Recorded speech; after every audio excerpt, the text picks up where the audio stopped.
예수께서 눈을 들어 부자들이 헌금함에 헌금 넣는 것을 보시고 또 어떤 가난한 과부가 2렙돈 넣는 것을 보시고 이르시되 내가 참으로 너희에게 말하노니 이 가난한 과부가 다른 모든 사람보다 많이 넣었도다. 저들은 그 풍족한 중에서 헌금을 넣었거니와 이 과부는 그 가난한 중에서 자기가 가지고 있는 생활비 전부를 넣었느니라 하시니라.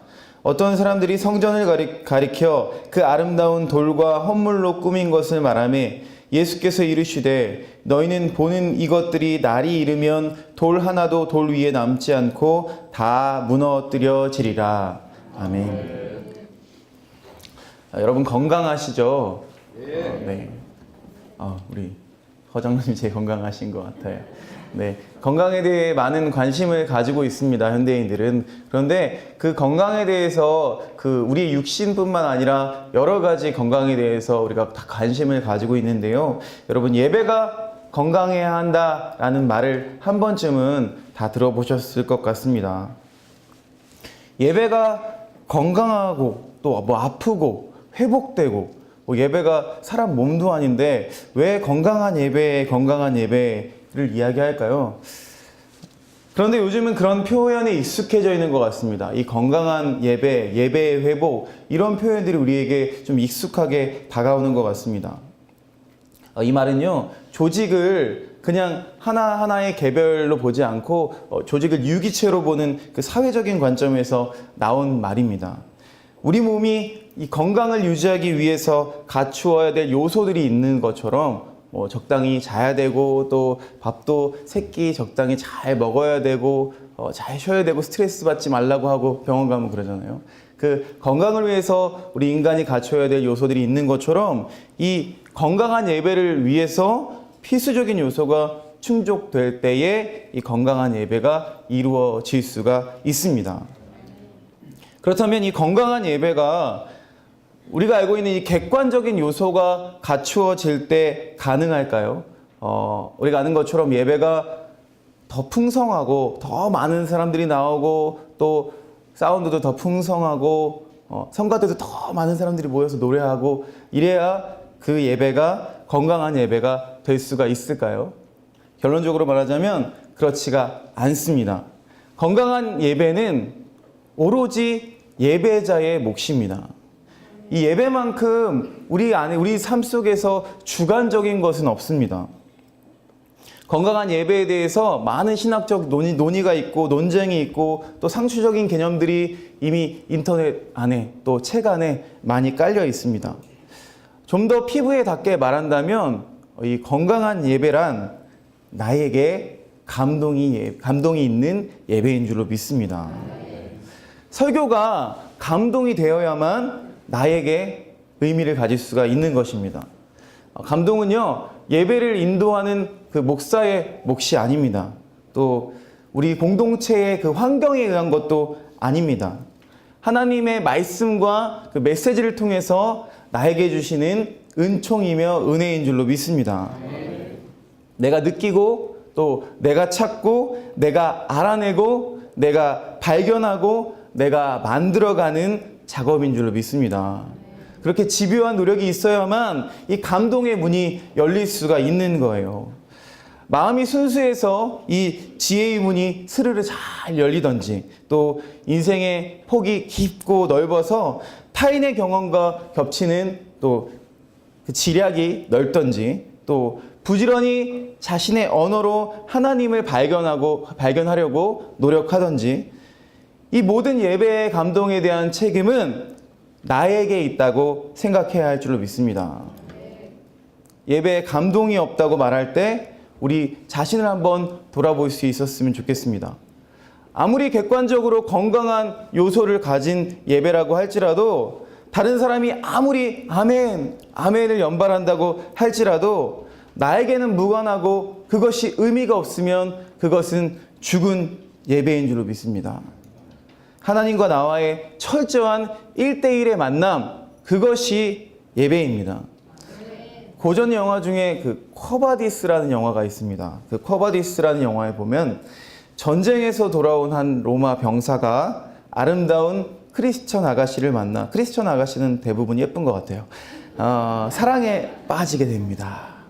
근데 자기가 사랑하는 여인이 당시에 불법이었던 그 집회에 몰래 가서 무엇을 하는지가 너무 염려가 되고 근심이 돼서 신도로 변장하고 그 비밀 예배가 이루어지는 카타콤 지하 무덤을 찾아가게 되었습니다. 그런데 그 집회에 참여해 보니까 왜 많은 사람들이 이 모임이 위험하다고 하는지 도대체 이유를 알 수가 없는 거예요. 이 사람들이 모여서 찬송을 부르고 또 사도들로부터 말씀을 듣기도 하고 기도하고 이게 다 전부인데 이들이 무슨 반정부 활동을 하는 것도 아니고 또 대자보와 플랜카드를 가지고 뭐 현 정부를 비판하는 것도 아니고 하다못해 그 구성원들의 전부가 전투를 하기에는 형편없이 보이는 약자나 여자나 아이들이 더 많아서 대체 무엇이 위험하다고 하는 것인지 알 수가 없었습니다. 또 이상한 부분 중에 하나는 둘째는 이 사람들이 이해가 되지가 않는 거예요.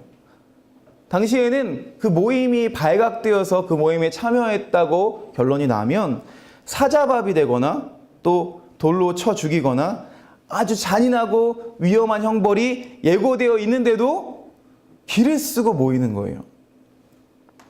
실제로 가보면 뭐 아무것도 없고 그냥 찬송하고 말씀 듣고 기도하는 것밖에 없는데 왜 그렇게 모이기를 좋아하고 밤이나 새벽이나 또 시간이 나면 모이는지 이해가 되지가 않았습니다.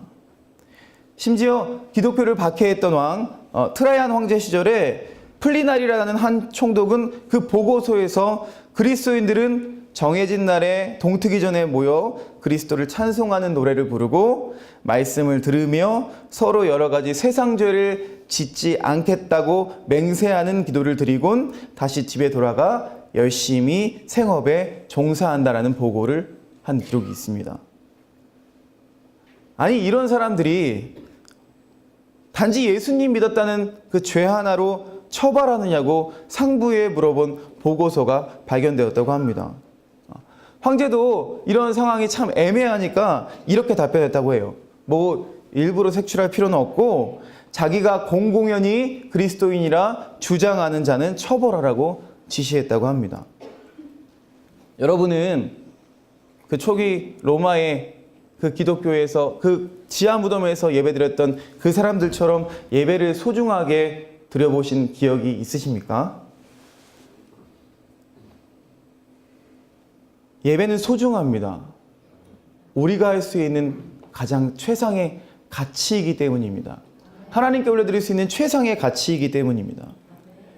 그럼 이 예배가 소중한 이유는 과연 무엇일까요? 첫 번째, 예배가 소중한 이유는 예배는 이 세상을 창조하신 나를 만드신 하나님께 드리는 예배이기 때문이고 하나님께 드리는 예배이기 때문에 예배는 하나님만큼 소중합니다.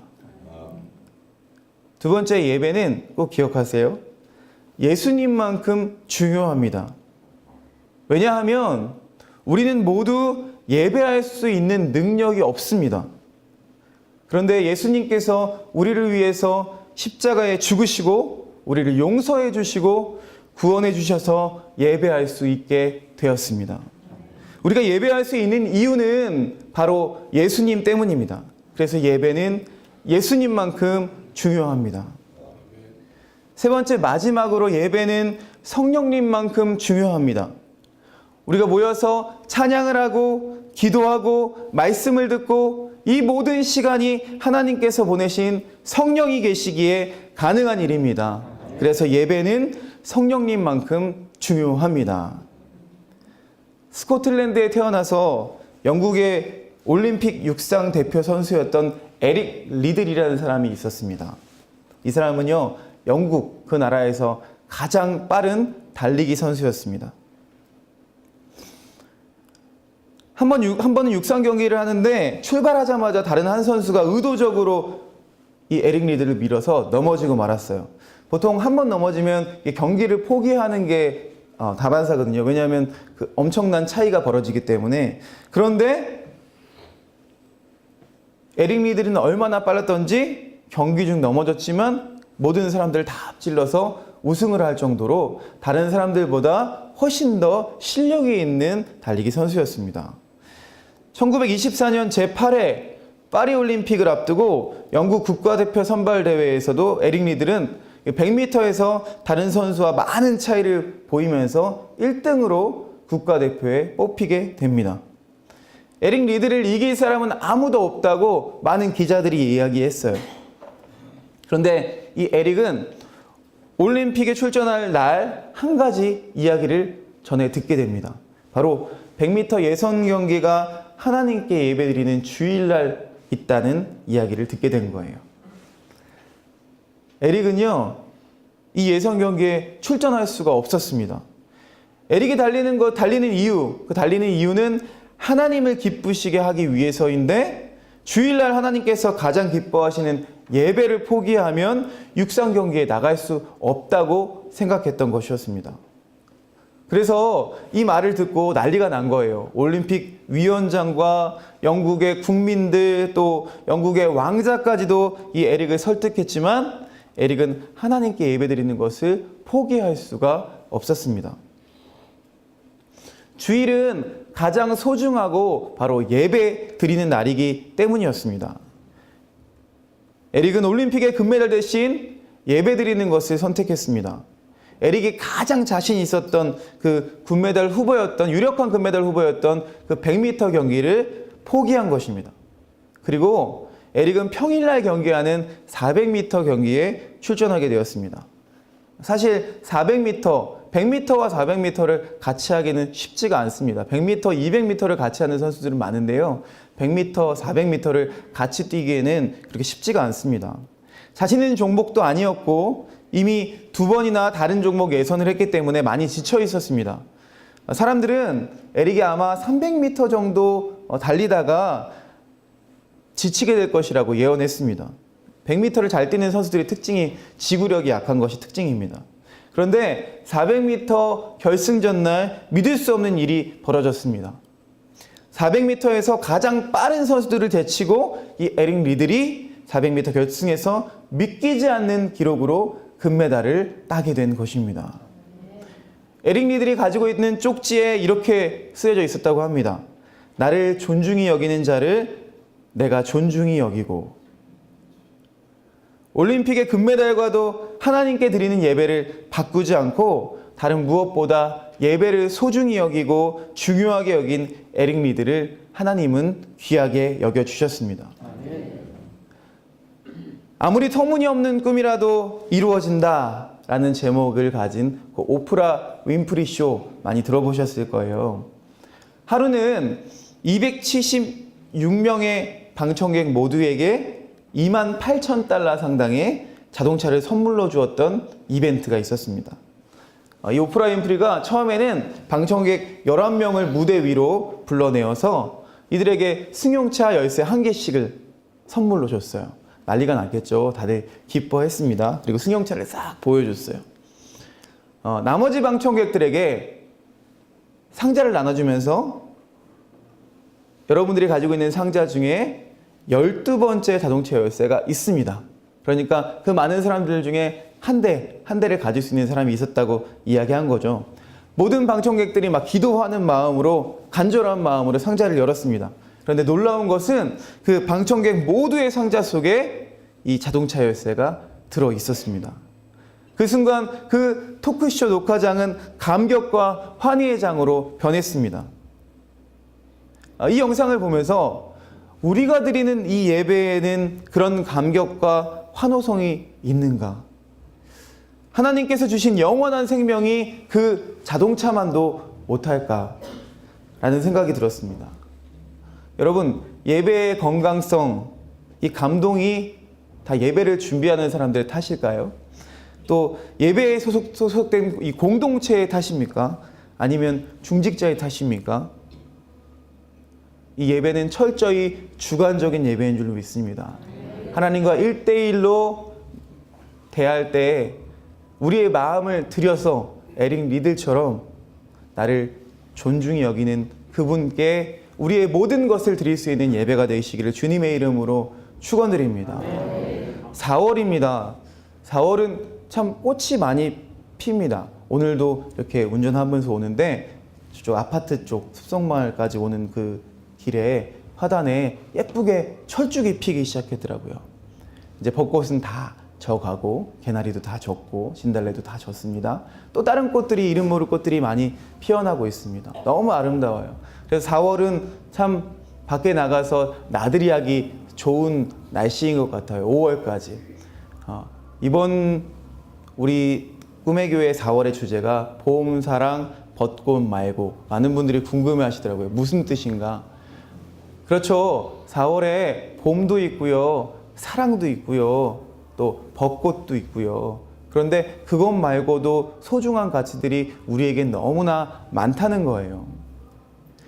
세상의 많은 창조물, 하나님께서 지으신 창조물들은요, 저마다 자기의 모습대로 자기의 할 수 있는 최선을 다해서 하나님을 예배하고 있습니다.